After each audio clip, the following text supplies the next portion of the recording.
आपने कभी सोचा है कि राजस्थान के एक छोटे से गांव खाटू में ऐसा कौन सा रहस्य छिपा है जो हर साल करोड़ों श्रद्धालुओं को वहां खींच लाता है? आखिर ऐसा क्या है उस मंदिर में जहां लोग एक सिर की मूर्ति के आगे नतमस्तक हो जाते हैं? क्या आपने कभी सुना है कि किसी व्यक्ति ने युद्ध में जाने से पहले अपना सिर दान कर दिया हो और वो सिर बिना शरीर के पूरी महाभारत का युद्ध देखता रहा और यही सिर आज खाटू धाम में एक भगवान के रूप में पूजित है? यह कहानी कोई साधारण देवता की नहीं, यह कहानी है बारबरीक की, घटोत्कच के पुत्र की, एक ऐसे वीर की जिसे श्री कृष्ण ने स्वयं कलियुग का भगवान घोषित किया था। लेकिन सवाल यह है, क्यों? बर्बरीक ने ऐसा क्या किया कि कृष्ण को उनका सिर मांगना पड़ा? और क्या सच में खाटू श्याम वही बारबरीक हैं? हर साल फागुन महीने में करीब 1 करोड़ से ज्यादा श्रद्धालु खाटू श्याम के दरबार में हाजिरी लगाते हैं। कई लोग दावा करते हैं कि उनके यहाँ जाने भर से उनकी अधूरी मनोकामनाएं पूरी हो जाती हैं। किसी को नौकरी मिलती है, किसी को संतान सुख, तो कोई मृत्यु के मुंह से लौट आता है। क्या यह केवल संयोग है या खाटू श्याम जी में वाकई कोई अलौकिक शक्ति है? खाटू श्याम के मंदिर के भीतर एक अनोखा वातावरण रहता है। वहां की मूर्ति केवल एक शीश है, लेकिन उसमें इतनी ऊर्जा है कि लोग उसके सामने घंटों ध्यान में बैठे रहते हैं। कुछ लोग बताते हैं कि उन्होंने वहां दिव्य प्रकाश देखा, कुछ कहते हैं कि उनके शरीर में कंपन महसूस हुआ। क्या यह केवल श्रद्धा है या विज्ञान की पहुंच से बाहर कोई शक्ति? और यह भी सोचिए, क्यों कहा जाता है कि जब कलयुग में अधर्म चरम सीमा पर पहुंच जाएगा तब यही श्याम बाबा नील घोड़े पर सवार होकर युद्ध के मैदान में उतरेंगे? क्या यह केवल एक प्रतीकात्मक विश्वास है या किसी आने वाले महायुद्ध का संकेत? इतिहासकारों के पास इसके जवाब नहीं है और विज्ञान की भाषा यहाँ मौन हो जाती है। लेकिन लाखों भक्त कहते हैं, हारे का सहारा खाटू श्याम हमारा। जो भी श्याम के दरबार में आता है खाली हाथ नहीं जाता। और सबसे बड़ा सवाल, क्या आज भी खाटू श्याम मंदिर में रात को वह सिर सोता है? क्या मूर्ति में कोई चेतना है, कोई दिव्य ऊर्जा? इन सारे सवालों के जवाब आपको इस डॉक्यूमेंट्री में मिलेंगे। हम जाएंगे उस भूमि पर जहां कृष्ण ने बारबरीक की परीक्षा ली थी, उस इतिहास में जहां युद्ध से पहले एक सबसे बड़ा बलिदान हुआ था, और उस मंदिर तक जहां हर धड़कन श्याम नाम का जाप करती है। तैयार हो जाइए एक ऐसी यात्रा पर जहां आस्था, इतिहास, विज्ञान और रहस्य सब एक साथ मिलते हैं, खाटू श्याम के दिव्य और रहस्यमयी संसार में। लेकिन उससे पहले अगर चैनल पर नए हैं तो वीडियो को लाइक करके चैनल को सब्सक्राइब जरूर कर लें। ये आपके लिए तो फ्री है, पर इससे हमारी काफी मदद हो जाती है। साल 2019 की बात है। राजस्थान के सीकर जिले का एक व्यापारी दिल्ली के एक बड़े अस्पताल में जिंदगी और मौत की जंग लड़ रहा था। डॉक्टरों ने जवाब दे दिया था, अब बस चमत्कार ही बचा सकता है। घर वाले टूट चुके थे, लेकिन तभी उस व्यापारी की पत्नी ने एक फैसला लिया। वो सीधा खाटू श्याम जी के दरबार पहुंची, आंखों में आंसू, हाथ में नारियल और दिल में एक ही संकल्प, हे श्याम बाबा, अगर मेरे पति को जीवन दान मिला तो मैं हर साल आपके दरबार में सेवा करूंगी। कहते हैं अगले ही दिन उस व्यक्ति की हालत में चमत्कारी सुधार हुआ। डॉक्टर तक हैरान थे, लेकिन यह सिर्फ एक कहानी नहीं है। ऐसे हजारों किस्से खाटू धाम से जुड़े हैं जहां विज्ञान की सीमाएं खत्म हो जाती हैं और आस्था शुरू होती है। राजस्थान की तपती रेत पर जब सूर्य की किरणें पड़ती हैं तो लगता है मानो इतिहास की कोई सुनहरी परत जाग उठी हो। इस पावन भूमि की हर सांस में कोई ना कोई गाथा बसी हुई है। इन्हीं गाथाओं में एक है खाटू श्याम की। सीकर जिले में बसे इस मंदिर को लेकर केवल श्रद्धा ही नहीं, रहस्य भी जुड़ा है। कहते हैं यह मंदिर केवल एक पूजा स्थल नहीं, बल्कि एक ऐसी जीवित गाथा है जो आपको महाभारत काल से जोड़ती है, एक ऐसे योद्धा से मिलवाती है जो युद्ध में लड़ने नहीं, सिर कटाने आया था। एक ऐसा वीर जिसने श्री कृष्ण की एक परीक्षा के लिए अपना शीश तक समर्पित कर दिया, वो भी हंसते हुए। क्या आपने कभी सुना है कि किसी का कटा हुआ सिर युद्ध भूमि देखता रहा और फिर वर्षों बाद वही सिर कलयुग में भगवान बन गया? यह वही स्थान है जहां सिर की पूजा होती है, शरीर की नहीं। जहां मंदिर के गर्भगृह में कोई सामान्य मूर्ति नहीं, बल्कि एक ऐसा सिर विराजमान है जिसे वर्षों तक जमीन के नीचे दबा रखा गया था। क्या वाकई वह कुंड जहां से यह मूर्ति निकली आज भी दिव्य ऊर्जा से भरा हुआ है? और यह कैसे संभव है कि उस कुंड में जल का स्रोत किसी को नहीं मालूम, फिर भी वह कभी सूखता नहीं? मंदिर के भीतर कुछ विशेष परंपराएं निभाई जाती हैं, जैसे निशान चढ़ाना। लेकिन क्या आपने कभी सोचा है कि ये निशान केवल एक प्रतीक है या फिर इनसे जुड़ी कोई ऊर्जा वाकई काम करती है? हजारों लोग दावा करते हैं कि उन्होंने खाटू श्याम से कुछ मांगा, निशान चढ़ाया और फिर वो चमत्कार हुआ जिसे वो खुद भी नहीं समझ सके। क्या ये केवल संयोग था या किसी अदृश्य शक्ति की कृपा? इतना ही नहीं, मंदिर से कुछ दूरी पर स्थित है एक प्राचीन शिवलिंग जिसे औरंगजेब ने तोड़ने की कोशिश की थी, लेकिन कहते हैं जैसे ही उसके सैनिकों ने उस पर वार किया, कुछ ऐसा घटा कि पूरा लश्कर डर के मारे पीछे हट गया। आज भी वह टूटा हुआ शिवलिंग एक चेतावनी बनकर खड़ा है। पर यह कैसा भय था जो एक क्रूर शासक को भी पीछे हटा गया? मंदिर में आने वाले लोग बताते हैं कि वहां पहुंचते ही कुछ महसूस होता है। किसी को स्वप्न में दर्शन होते हैं, किसी को जीवन की सबसे बड़ी समस्या का समाधान मिलता है। और इनमें एक बात समान है, एक अदृश्य उपस्थिति, एक रहस्यमयी शक्ति जो शब्दों से परे है। क्या यह श्रद्धा की शक्ति है या उस स्थान से जुड़ी कोई प्राचीन चेतना? और शायद सबसे चौंकाने वाली बात यह है कि खाटू श्याम मंदिर के भक्त सिर्फ भारत तक सीमित नहीं, इंग्लैंड, अमेरिका, ऑस्ट्रेलिया जैसे देशों से भी लोग यहाँ निशान यात्रा करने आते हैं। यह श्रद्धा किसी भाषा, किसी जाति, किसी धर्म की मोहताज नहीं, बस एक भावना चाहिए, भक्ति। और इस भक्ति में ही छिपे हैं वो प्रश्न जो सदियों से लोगों के मन को कुरेदते आए हैं। क्या खाटू श्याम ही कलयुग के विष्णु अवतार हैं? क्या वो सच में नील घोड़े पर सवार होकर अंतिम युद्ध में उतरेंगे? क्या वो प्रतिमा सच में चेतन है? क्या श्याम बाबा आज भी भक्तों से संवाद करते हैं? क्या उनकी प्रतिमा रात में विश्राम करती है जैसे कोई जीवित सत्ता? इन सभी सवालों के जवाब आपको इस डॉक्यूमेंट्री में मिलने वाले हैं। और साथ ही हम जानेंगे कि आप कैसे खाटू श्याम की यात्रा कर सकते हैं और आपको कब यहां जाना चाहिए। यह केवल एक वीडियो नहीं, बल्कि एक यात्रा है श्रद्धा और रहस्य की, इतिहास और चमत्कार की, और सबसे अहम उस दिव्य अनुभूति की जिसे शब्दों में नहीं बांधा जा सकता। तो आइए चलिए उस रास्ते पर जो आपको केवल एक मंदिर नहीं बल्कि एक चमत्कार से रूबरू कराएगा, खाटू श्याम का चमत्कार। बाबा खाटू श्याम का संबंध महाभारत काल से माना जाता है। वे घटोत्कच के पुत्र थे। कथा की शुरुआत होती है उस अंधकारमय दौर से जब कौरवों और पांडवों के बीच तनातनी अपने चरम पर थी।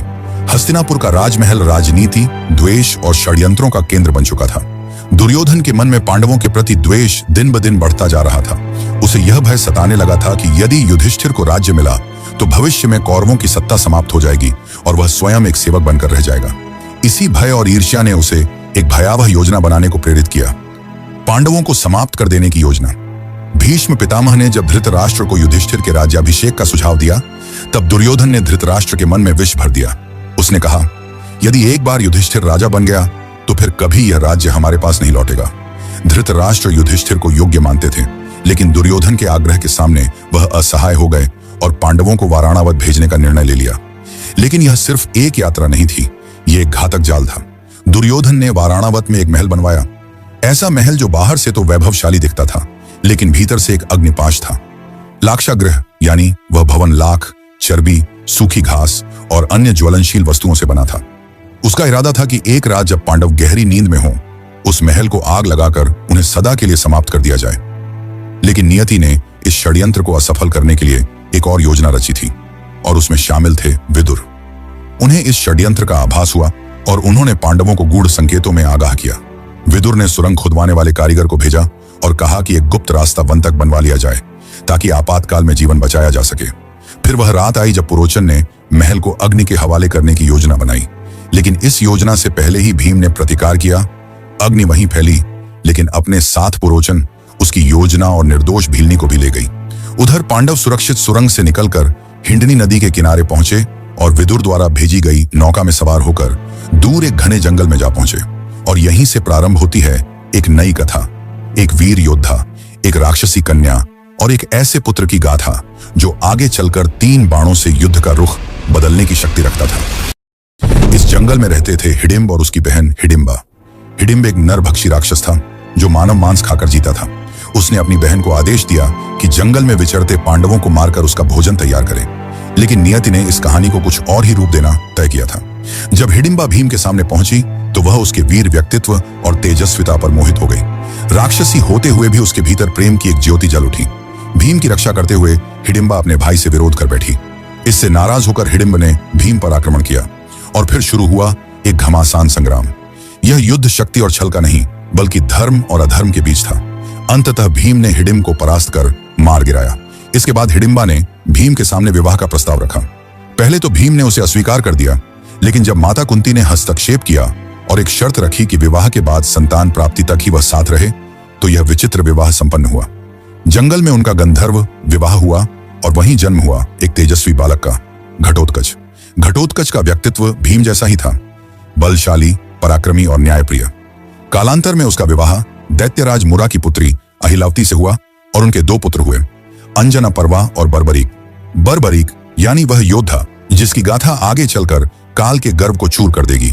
वह बालक जिसने बाल्यकाल में ही शिव की तपस्या की और उनसे 3 अमोघ बाणों का वरदान पाया और यह वही 3 बाण थे जिनसे वह किसी भी युद्ध में संपूर्ण सेना का अंत कर सकता था। मात्र 3 बाणों से। लेकिन उसकी वीरता से भी अधिक अद्भुत थी उसकी सत्यनिष्ठा। अपनी माता से किए एक वचन ने उसे एक ऐसे मार्ग पर ला खड़ा किया जहां से इतिहास की धारा मुड़ गई। वह वचन था, मैं सदा हारे की ओर से युद्ध करूंगा। और यहीं से प्रारंभ होता है खाटू श्याम बनने की ओर उसका अंतिम सफर। घटोत्कच और अहिलावती का वह तेजस्वी पुत्र बर्बरीक बचपन से ही असाधारण प्रतिभा का धनी था। उसकी आंखों में वीरता की चमक थी और हृदय में धर्म की लौ। वह युद्ध विद्या, अस्त्र शस्त्र, नीति और तपस्या में अपराजय था। लेकिन उसकी सबसे बड़ी शक्ति थी उसकी आस्था। जब वह थोड़ा बड़ा हुआ, उसकी माता अहिलावती ने उसे एक दिव्य उद्देश्य के लिए तैयार किया। उन्होंने उसे भगवान शिव की कठोर तपस्या करने को प्रेरित किया। बर्बरीक ने तप की आग में अपने शरीर को तपाया और उसकी भक्ति से प्रसन्न होकर महादेव ने उसे 3 अमोघ बाणों का वरदान दिया। ये बाण कोई साधारण बाण नहीं थे। ये बाण ऐसे थे कि एक से लक्ष्य को चिह्नित किया जा सकता था, दूसरे से उसका संहार और तीसरे से उसे वापस बुलाया जा सकता था। कहा जाता है कि मात्र इन 3 बाणों से वह समस्त पृथ्वी की सेनाओं का अंत कर सकता था। समय बीतता गया और युद्ध का वह क्षण समीप आ गया जिसे महाभारत के नाम से जाना जाता है। कुरुक्षेत्र की भूमि पर धर्म और अधर्म आमने सामने थे। सभी योद्धा एकत्र हो चुके थे। उसी समय बर्बरीक ने युद्ध भूमि में जाने का निश्चय किया। वह युद्ध में भाग लेना चाहता था क्योंकि उसका हृदय न्याय के लिए धड़कता था। परंतु उसकी मां से लिया गया वचन अब उसके रास्ते में खड़ा था। उसने प्रण लिया था कि वह सदैव हारे हुए पक्ष की ओर से लड़ेगा। कुरुक्षेत्र जाते हुए जब वह अपने नीले रंग के घोड़े पर सवार होकर चला तो मार्ग में एक ब्राह्मण ने उसका रास्ता रोक लेता है। लेकिन वह कोई साधारण ब्राह्मण नहीं था। वह स्वयं भगवान श्री कृष्ण थे जो उसकी शक्ति और उसके निर्णय की परीक्षा लेना चाहते थे। कृष्ण ने मुस्कुराकर पूछा, वत्स, तुम कहां जा रहे हो? बर्बरीक ने उत्तर दिया, हे ब्राह्मण, मैं महाभारत के युद्ध में जा रहा हूं। मेरा कर्तव्य है कि मैं उस पक्ष के लिए युद्ध करूं जो हार रहा हो। कृष्ण ने उसकी वीरता पर संदेह नहीं किया, लेकिन उसके निर्णय से उत्पन्न होने वाले परिणामों की गहराई को समझाना आवश्यक था। उन्होंने पूछा, यदि तुम केवल हारे हुए पक्ष की ओर से लड़ोगे तो युद्ध का क्या होगा? बर्बरीक ने गंभीरता से उत्तर दिया, जहां हार होगी मैं वहां जाऊंगा और जिस ओर मैं जाऊंगा वह जीत जाएगी। यह सुनकर श्री कृष्ण का हृदय कांप उठा। उन्हें स्पष्ट हो गया कि यदि बर्बरीक युद्ध भूमि में उतर गया तो युद्ध का संतुलन टूट जाएगा। धर्म और अधर्म की रेखाएं धुंधली हो जाएंगी। पांडवों की विजय असंभव हो सकती थी। तभी उन्होंने बर्बरीक की परीक्षा ली। उन्होंने एक वृक्ष की ओर इशारा करते हुए कहा, अगर तुम इतने पराक्रमी हो तो इन पत्तों को एक बाण से भेद कर दिखाओ। बर्बरीक ने ध्यान लगाकर अपना पहला बाण चलाया और वह बाण वृक्ष के हर पत्ते को छेदने निकल पड़ा।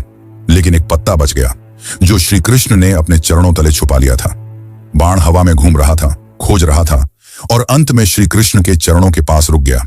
तब बर्बरीक ने बड़े विनम्र भाव से कहा, हे ब्राह्मण, कृपया अपना चरण हटा लें, वरना यह बाण आपको घायल कर देगा। श्री कृष्ण मुस्कुराए।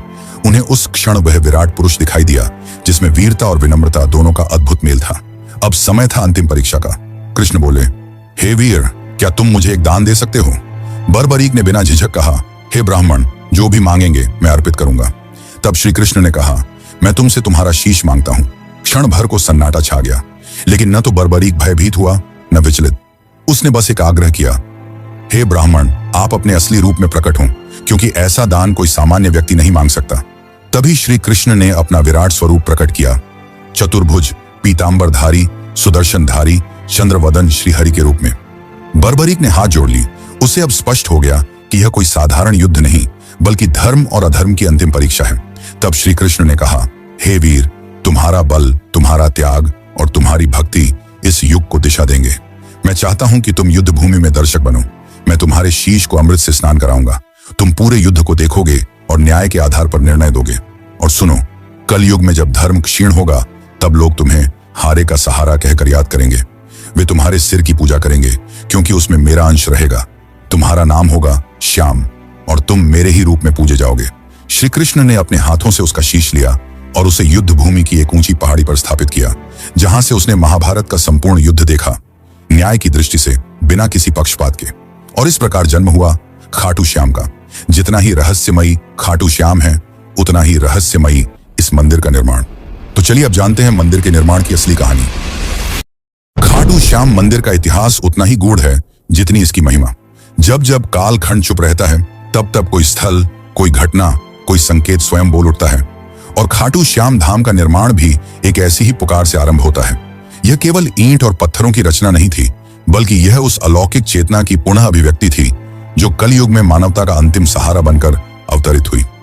इस पावन मंदिर की नींव उस क्षण पड़ी जब राजस्थान की तपती धरती पर एक असामान्य घटना घटी। कहते हैं यह कोई मंदिर स्थल नहीं था, न ही कोई पवित्र तीर्थ, बल्कि सीकर जिले का एक साधारण सा गांव खाटू। पर एक दिन जैसे स्वयं भगवान ने उस भूमि को पुकारा हो, एक गाय चरते चरते एक विशेष स्थान पर पहुंची और बिना किसी कारण उसके थन्नों से दूध बहने लगा। यह घटना कोई संयोग नहीं थी, यह प्रकृति की चेतावनी थी कि उस धरती के गर्भ में कोई अलौकिक सत्य छुपा है। जैसे जैसे यह बात गांव में फैली, जिज्ञासा बढ़ती गई। ग्रामीणों ने मिलकर उस स्थान की खुदाई करने का निर्णय लिया और जब मिट्टी की परतें हटती चली गईं, तब वहां से निकला एक दिव्य सिर, एक चमत्कारी मुखाकृति जो देखने में साधारण नहीं बल्कि पूर्ण रूप से तेजस्वी और अलौकिक प्रतीत होती थी। उस सिर के साथ कोई आवाज नहीं थी, कोई शब्द नहीं थे, लेकिन फिर भी मानो उसने सबको पुकारा, एक मौन संवाद की तरह। ग्रामीणों ने उस सिर को एक सम्मानित ब्राह्मण को सौंप दिया। उन्होंने उसे अपने घर ले जाकर श्रद्धा से पूजन करना प्रारंभ किया, बिना यह जाने कि आगे क्या करना है। कई दिन बीते, पूरा गांव प्रतीक्षा में था कि अब इस दिव्यता का मार्गदर्शन कौन करेगा। तभी उस रात्रि को खाटू के तत्कालीन शासक राजा रूप सिंह चौहान को एक दिव्य स्वप्न आया, जिसमें स्वयं श्याम बाबा ने आदेश दिया कि मेरे इस स्वरूप के लिए एक मंदिर का निर्माण करो। अब मैं इस स्थान पर वास करना चाहता हूं। समय आ गया है। राजा की आंख खुली और उनके अंदर किसी और ही ऊर्जा का संचार हो चुका था। सुबह होते ही उन्होंने अपने शिल्पियों और पुरोहितों को बुलाया और उस स्थान पर एक भव्य मंदिर के निर्माण का आदेश दिया। इतिहासकार मानते हैं कि यह वर्ष 1027 ईस्वी का काल था, जब फाल्गुन शुक्ल एकादशी के पावन दिन, ठीक उसी दिन जब बाद में खाटू श्याम का विशाल मेला लगने लगा, उस दिव्य मस्तक की प्रतिष्ठा विधिवत की गई। इसके साथ ही खाटू नामक यह गांव, जिसने कभी कोई विशेष धार्मिक पहचान नहीं रखी थी, देखते ही देखते आस्था का केंद्र बन गया। मंदिर का प्रारंभिक निर्माण अत्यंत साधारण था, ईंट, चूना और सीमित शिल्पकारी के साथ। लेकिन समय जैसे जैसे बीतता गया, इसकी महिमा फैलती चली गई। लोगों ने चमत्कार अनुभव किए, बीमारियां ठीक हुईं, बंजर को संतान मिली, भटके हुए रास्ता पा गए। और इन चमत्कारों की साक्षी बनती रही वो मूर्ति जो आज भी उसी गर्भगृह में विराजती है। लगभग 7 शताब्दियों के बाद 1720 ईस्वी में जब खाटू क्षेत्र मारवाड़ रियासत के अधीन आया, तब वहां के प्रभावशाली दीवान अभय सिंह को भी खाटू श्याम बाबा ने स्वप्न में आदेश दिया। उन्होंने इस मंदिर का भव्य रूप में जीर्णोद्धार करवाया। संगमरमर की नक्काशी, सोने चांदी से अलंकृत द्वार और विशेष प्रकार के दुर्लभ पत्थरों से गर्भगृह की सज्जा की गई। ये वही मूर्ति है जो आज भी खाटू के मंदिर में स्थापित है और मान्यता है कि यह किसी साधारण पत्थर की नहीं बल्कि कृष्णकालीन श्याम वर्ण चित्त की प्रतीक शिला की है। मंदिर का वास्तु भी अद्भुत है। इसके शिखर पर लहराता ध्वज बाबा के उस संकल्प का प्रतीक है जो उन्होंने महाभारत युद्ध के पूर्व कृष्ण से किया था। मैं उस ओर रहूंगा जो धर्म की ओर होगा। और गर्भगृह की शांति एक ऐसी अनुभूति देती है कि मानो स्वयं श्याम बाबा आपकी सांसों की गति पढ़ रहे हों। खाटू श्याम मंदिर आज न केवल एक धार्मिक स्थल है बल्कि एक जीवित परंपरा है। फाल्गुन मेला, लखी यात्राएं, निशान यात्रा, खाटू नरेश के जयकारे और वो भजन, श्याम तेरी बंसी पुकारे राधा नाम, ये सब मिलकर इस मंदिर को केवल एक स्थान नहीं बल्कि एक आध्यात्मिक ऊर्जा का केंद्र बनाते हैं। कई विद्वान मानते हैं कि यह मंदिर इतिहास और अध्यात्म के बीच का एक जीवन संगम है। जहां सिर्फ दर्शन नहीं होते, वहां एक भरोसा जन्म लेता है कि जब कोई हारा हुआ इस दरबार में आता है तो बाबा उसे फिर से जीवन से जोड़ देते हैं। तो जब अगली बार आप खाटू श्याम के दर्शन करें तो सिर झुकाएं, केवल एक मन्नत के लिए नहीं बल्कि उस त्याग के लिए जिसने युद्ध छोड़कर सेवा चुनी और उस धरोहर के लिए जिसने कलयुग में भी भक्तों को विश्वास से जोड़े रखा। खाटू धाम में जहां एक ओर बाबा श्याम का भव्य मंदिर भक्तों की श्रद्धा का केंद्र बना हुआ है, वहीं इस स्थान का सबसे रहस्यमयी और चमत्कारिक स्थल है श्याम कुंड। ये कोई साधारण जलाशय नहीं बल्कि एक ऐसी पवित्र सरिता है जिसे स्वयं बाबा श्याम के शीश से जुड़ा हुआ माना जाता है। मान्यता है कि जब उस दिव्य मस्तक को धरती की गर्त से निकाला गया था, ठीक उसी स्थान पर यह कुंड प्रकट हुआ और तभी से यह कुंड केवल जल का स्रोत नहीं रहा, यह बना भक्तों की आत्मा को शुद्ध करने वाला एक अलौकिक स्नान तीर्थ। कहते हैं इस कुंड में डुबकी लगाने मात्र से जीवन भर के पाप मिट जाते हैं। श्रद्धालु जब यहाँ आते हैं तो आंखों में आंसू, हाथ जोड़कर, सीने में उम्मीद और आत्मा में पश्चाताप लेकर श्याम कुंड की ओर बढ़ते हैं। हर डुबकी, हर प्रार्थना एक कहानी होती है, किसी की टूटी उम्मीद जुड़ने की, किसी की बिगड़ी तकदीर सुधरने की। कुंड का जल सदा शांत, ठंडा और निर्मल रहता है, मानो खुद बाबा श्याम उसमें समाये हों। इस कुंड को लेकर एक और बात इसे पूरी तरह रहस्य से भर देती है। आज तक कोई यह निश्चित नहीं कर पाया कि इसका जल आता कहां से है। वैज्ञानिक दृष्टिकोण से जब भी इसे परखा गया, इसकी कोई स्पष्ट जलधारा न तो ऊपर से आती दिखी, न नीचे से कोई स्रोत मिला, पर फिर भी कुंड हमेशा लबालब रहता है और इसीलिए लोग कहते हैं कि इसका जल पाताल लोक से आता है। ये बात सुनने में कल्पना जैसी लगती है, लेकिन जब आप वहां खड़े होकर चारों ओर देखेंगे और महसूस करेंगे कि कोई स्रोत न होते हुए भी जल लगातार बना रहता है, तब एक अलौकिक सिहरन आपके भीतर दौड़ जाती है। यह कुंड अपने आप में एक मौन चमत्कार है, जो सिर्फ आंखों से नहीं, हृदय से महसूस किया जा सकता है। श्याम कुंड से कुछ ही दूरी पर स्थित है दो और पवित्र स्थल, गौरी शंकर मंदिर और गोपीनाथ मंदिर। इनमें से गौरी शंकर मंदिर के साथ जुड़ी एक कथा दिल को झकझोर कर रख देती है। यह घटना तब की है जब मुगल सम्राट औरंगजेब की सेना ने इस पावन स्थल को निशाना बनाया था। धार्मिक स्थलों को नष्ट करना उसकी नीति थी और खाटू भी उसकी लिस्ट में आ गया था। उसकी सेना जब इस मंदिर को गिराने पहुंची तो सबसे पहले शिवलिंग पर भालों से प्रहार किया गया, परंतु उस क्षण कुछ ऐसा घटित हुआ जिसे देखकर सैनिकों की रूह कांप उठी। जैसे ही भाले शिवलिंग से टकराए, वहां से रक्त की धार फूट पड़ी। यह कोई कल्पना नहीं थी, वहां उपस्थित सैकड़ों लोगों ने स्वयं अपनी आंखों से वह दृश्य देखा। यह मानो शिवजी का प्रत्यक्ष आक्रोश था, जो उन्हें अपनी रक्षा के लिए जगाना पड़ा। सैनिक घबरा गए, उनके हाथ कांपने लगे और वे डर के मारे वहीं से भाग खड़े हुए। और आज भी सैकड़ों साल बीत जाने के बाद भी उस शिवलिंग पर भाले के निशान स्पष्ट रूप से देखे जा सकते हैं, वो घाव जो उस दिन धर्म की रक्षा में स्वयं भगवान ने झेले थे। इस घटना के बाद किसी भी आक्रमणकारी की हिम्मत नहीं हुई कि वह इस धाम की ओर आंख उठाकर भी देखे। राजस्थान की राजधानी जयपुर से लगभग 80 किलोमीटर दूर स्थित यह खाटू धाम आज भले ही भक्तों का तीर्थ है, पर हर ईंट, हर दीवार, हर मोड़ किसी चमत्कार, किसी त्याग और किसी पुकार की कहानी कहती है। यहाँ केवल यात्रा नहीं होती, यहाँ होता है एक आध्यात्मिक विसर्जन, जहाँ लोग अपने भूतकाल, अपने कर्म, अपने दुखों को छोड़कर वापस एक नए जीवन के साथ लौटते हैं। इस धाम तक पहुंचने के लिए अक्सर रिंग्स के मार्ग की सिफारिश की जाती है और यह रास्ता भी प्रतीक बन जाता है उस भावनात्मक यात्रा का। तो चलिए अब मैं आपको लेकर चलता हूं एक ऐसी यात्रा पर जो सिर्फ पैरों से नहीं बल्कि दिल से पूरी की जाती है। यह यात्रा है खाटू श्याम जी के दरबार की, जो आपको भीतर तक छू जाती है। मान लीजिए कि आप तय कर चुके हैं, इस बार बाबा श्याम के दर्शन जरूर करने हैं। आप सुबह सुबह अपने घर से निकलते हैं, दिल में एक अजीब सी हलचल लिए, जैसे कोई आपको खींच रहा हो। रास्ते भर हारे का सहारा बाबा श्याम हमारा की धुन जैसे हर सांस में गूंजती रहती है। आप जयपुर, दिल्ली, चंडीगढ़ या देश के किसी भी कोने से यात्रा शुरू करें, ज्यादातर लोग खाटू श्याम पहुंचने के लिए रिंग्स स्टेशन का रुख करते हैं। यह स्टेशन खाटू धाम से लगभग 17 से 18 किलोमीटर की दूरी पर स्थित है। जैसे ही ट्रेन स्टेशन पर रुकती है, आप देखेंगे कि सैकड़ों लोग पहले से बाबा की जयकारों के साथ तैयार खड़े हैं। स्टेशन से बाहर निकलते ही आपको हर तरफ श्याम भक्त नजर आएंगे। कोई दंडी यात्रा कर रहा है, कोई निशान लेकर चल रहा है, कोई नंगे पांव, कोई माथे पर गुलाल लगाए, आंखों में आस्था लिए बाबा की ओर बढ़ता चला जा रहा है।